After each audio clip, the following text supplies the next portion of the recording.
Alright, so in our last class, you learned how to draw 3 different textures, wood, grain, bricks, and stone.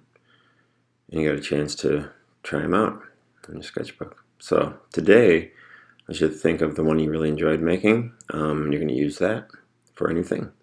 So, new page. Now I like turning mine to the side sometimes. You don't have to, but you can try it out if you haven't before. And the shape that I want to make on my paper, it's very irregular. It has a lot of sharp angles. Try to stay away from round stuff.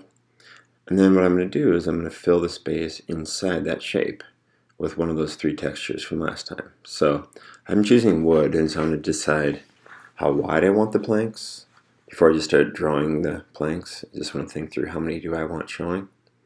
So go through and I just take it all the way up. Try to go all the way into the small spaces at the end. And then when you've done that, go the other way. Continue going down with whichever texture you're going with. Alright, now I'm starting to put in the wood grain, starting with a knot here, and I'll just continue going outward. They're like wide ellipses. They can be kind of pointy on the end or a little bit rounded. And then let them really stretch out as they're getting to the end so that you're almost making horizontal lines. So whichever one you're doing, this looks great with brick or stone.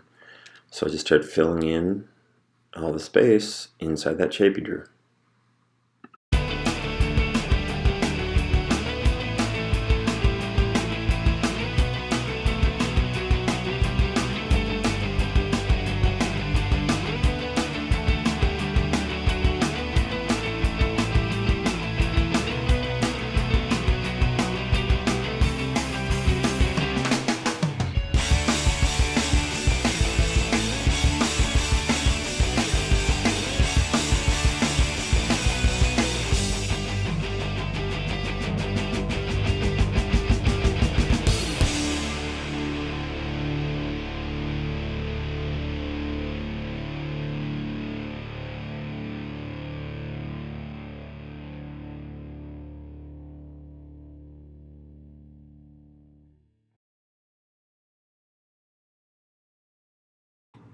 Okay, now that I've filled in the whole space, I'm going to outline the edge of the space again.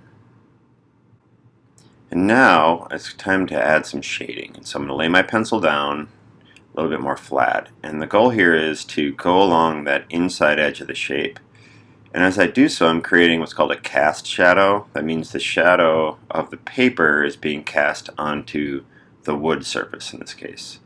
And so I want it to be fairly dark, but if I'm laying my pencil down, it's more of a soft shading. The edges are less defined, and so it kind of blends from dark to light a little easier. So it takes a little bit of time, takes a little bit of practice, and patience. So feel free to turn your paper different directions so you can get at the angles, and don't worry about every little piece that gets outside of the shape. You can erase that at the end. But just go right along everything that is inside that shape. And now I want to soften that edge a little bit more, and so I'll go along all of the edges and add a little more so it's more even, and then softer on the edge. So again, laying it down and doing more strokes side to side will make it really blend in better. Okay, now we're going to add some lines where it's going to seem like the paper, the white paper, has been broken or torn or ripped. And the lines I'm making now kind of remind me of lightning, because what happens is there's a lot of short segments and sharp angles. And so as I'm doing these lines, they're done just a little bit at a time, and then change direction, turn, go straight, and just keep doing this over and over again. So where I'm going from is I'm going from everywhere on that big shape I made that's going outward in a sharp way. So look for like these points that poke outward. And every one of those that you have, even the small ones, can get these little lightning bolt kind of lines. So if, as you're doing your shape, you find you don't have a lot of these points, you can accentuate them, or the ones that are kind of like a rounded bump, you can make a little bit sharper before you do your lines, so I can make it more of a point there instead of just kind of sticking out. And so that'll really, again, push it so it seems like the shattering or breaking is happening. And you'll see here each time that I find a point, I've tried to do lots of short segments and keep changing, but all in all, although they're similar to each other, none of them are identical, and that's going to be really key to really pushing the realism here.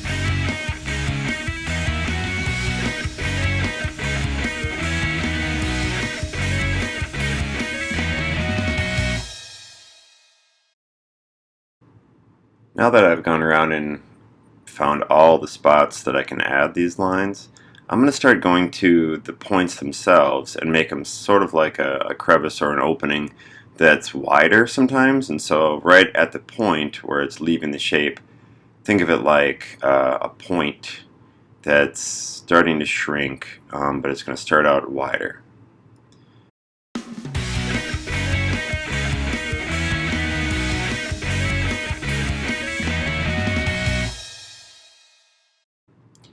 Now early on I was creating a cast shadow that went around the entire shape, but now what I'm going to do is I'm going to focus on light direction, and so in this case I'm going to go from the left side of the shape and I'm going to make it a wider area of shading, and this will make it seem like as light is trying to shine into this space, it's being blocked by the paper at a certain direction. And so I'm going to set up a rule in my mind of, okay, anywhere that it's on the left side of the shape, I'm going to widen that shading area. So all my left sides, they might even be little spaces like this, and I need to go around the entire shape and make sure I didn't miss any. Looks like that's it. And then I'm going to go and push a little bit. I did the left side, I'm going to do a little bit from the top as well. So almost like it's coming from the upper left, the light is, so my shading is being spread to the right and downward, it looks like. At this point I'm going to shade my wood in just a little bit. It's going to make it look a little bit more natural, that it's not so light. I don't want to overdo it. I also want to see that if my edges between the wood seem to have disappeared, I'm going to shade them in, but if I do it in a way where I'm laying it down a little bit more, it's not such a crisp line, it'll actually add a little bit of dimension quality to it, as well as if the boards have a slightly rounded edge and they're creating a little shadow there too. So just little tricks that as you go along, if you see something that seems maybe like it could use a little more, give it a little more and see what happens.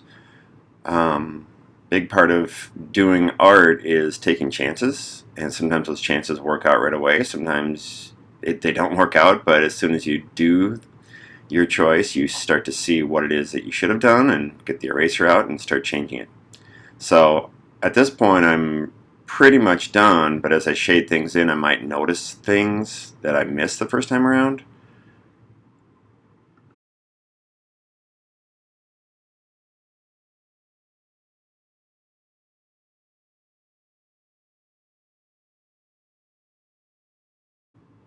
Now at the very end I'll just look for those little things that I want to neaten up with the tip of my pencil, going in and tightening up things, erasing parts that went beyond the shape, cleaning it up a little bit that way too.